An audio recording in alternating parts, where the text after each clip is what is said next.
For me, it is interesting na si Amy Marcos ay mag-isa sa kanyang pagboto. Usually kasi ang magkasamang bumoboto si Amy at saka yung nanay niya.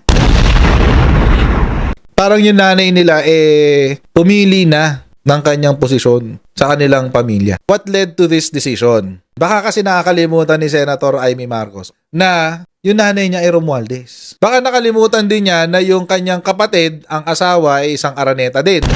Kung ikaw yung magulang at dito makakarinig ka ng salitaan na ganito, iniinsulto ang iyong last name, Romualdez. Yung kapatid mo is also an Araneta. Ano mararamdaman mo? Diba? Dalawa lang naman yan eh. It's either si Amy Marcos ay tinakwil na ng kanyang pamilya or iniwan na ni Amy Marcos ang kanyang pamilya. At mas pinili na niya ang pamilyang Dutae. Pero nung kasing naganap mga babayan today, na medyo, I think it's very telling sa kung ano ang tunay na sitwasyon sa buhay ng mga ng Marcos family. Mukhang meron na tayong konting signs sa kung ano yung nangyayari ngayon sa Marcos family. It seems mga kababayan, mukhang iniwanan na ng pamilyang Marcos si Amy. At least yung pamilya nila. Well, this is only speculation. Pero, ang weird kasi. Ang weird. Nung napansin ko to kanina. Nung over the weekend kasi, mga kababayan, makikita natin na biglang inadopt ng PDP si Amy at saka si Camille Villar. Bigla-bigla ho yan. Oo, wala akong... And it's a weird change. Alam nyo kung bakit? It's weird kasi usually kasi mga kababayan, hindi na ho kasi nangangampanya kapag one day before the elections. It's weird kasi bakit nagkaroon ng ganitong change without the benefit of being part of the campaign. Hindi kasi naging hindi sila naging parte ng kampanya si Amy at saka si Camille Villar ng PDP laban. So, it's interesting na ang PDP, kumbaga parang ginawa na lang ng PDP dito mga kababayan. Isama na natin sa slate para magkaroon tayo ng numero. Parang ganun parang last minute decision. So, mga kababayan, I think itong pag-adopt bigla kay Amy affected yung dynamics nila sa kanilang pamilya. Kasi mga kababayan, eto pansinin nyo hindi ko alam kung napansin nyo, bumati si PBBM ng Happy Mother's Day. Kahapon. At si Amy ay wala sa kanyang bati. Post ho niya to kay PBBM ho na post ito. Ayan, dyan niya kinuha. Yan, yung Bongbong Marcos. Sa yata to? Sa Facebook yata. So, ito yung kahapon. And mga kababayan, kanina bumoto ho si PBBM. Pagboto niya mga kababayan, guess who? Guess who? Ang kasama ni Presidente.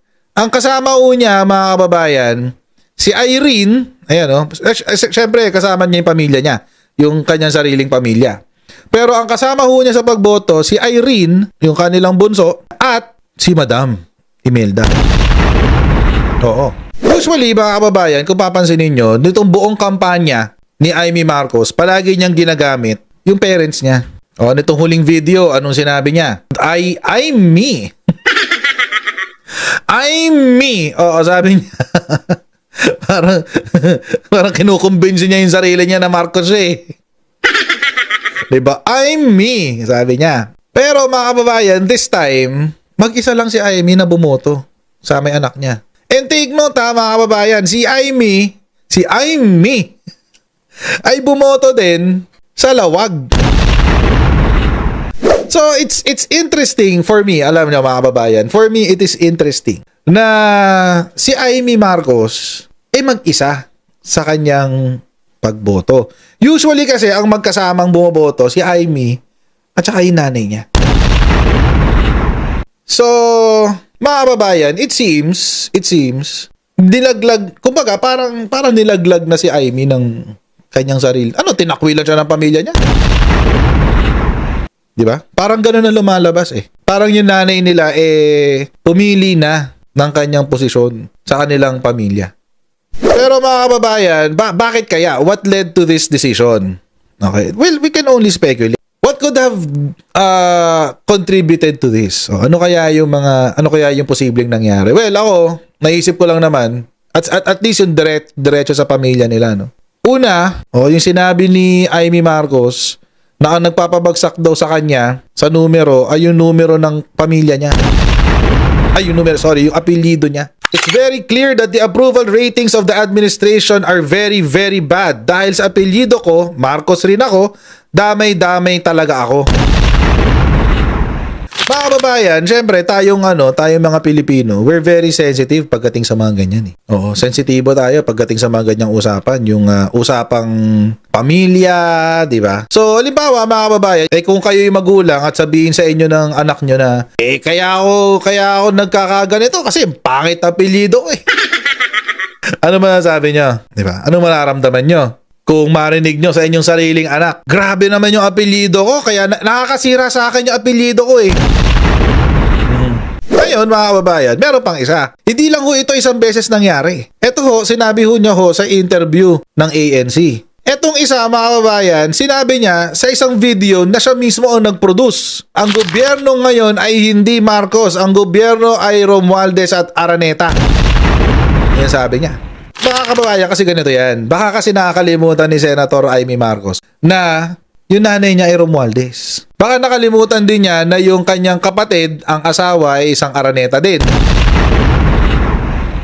Yung bunso, si Irene. Ang kanyang last name ay Araneta. Marcos Araneta yun eh. So mga kababayan, ako lang naman base sa observation ko, kung ikaw yung magulang at dito makakarinig ka ng salitaan na ganito na parang iniinsulto ang iyong last name, Romualdez. Tapos yung kapatid mo is also an Araneta kasi she is married into the Araneta family. Ano mararamdaman mo, di ba? So, it seems, mga kababayan, dalawa lang naman yan eh. It's either si Amy Marcos ay tinakwil na ng kanyang pamilya dahil sa kanyang mga kalokohan at sa mga Duterte, or iniwan na ni Amy Marcos ang kanyang pamilya.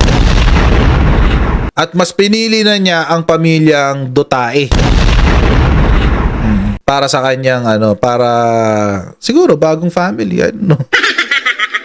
mas gusto niya dun eh. Magagawin natin, di ba? Tayo magagawa doon kung mas gusto niya doon. Pero mga kababayan, ito kaya, yung kanya-kayang paglipat sa mga Dutae ay nakakontribute sa kanyang political career. Babalikan ngayon natin tong result sa halalan. Mukhang nakatulong ang kanyang paglipat sa Duterte. Pero 11 siya eh. Naging beneficiary siya ng pera ng China eh. Mukhang nag-work ang sugal ni Amy Marcos. But at what cost? At the cost of her own family. Wala na. Pinutol na niya yung tulay niya sa pamilya niya, mga kababayan. Wala na yun. That's it. And hindi ko alam kung ano pang gagawin niya para mabawi yun. Bahala na siya dun. Malaki na siya eh.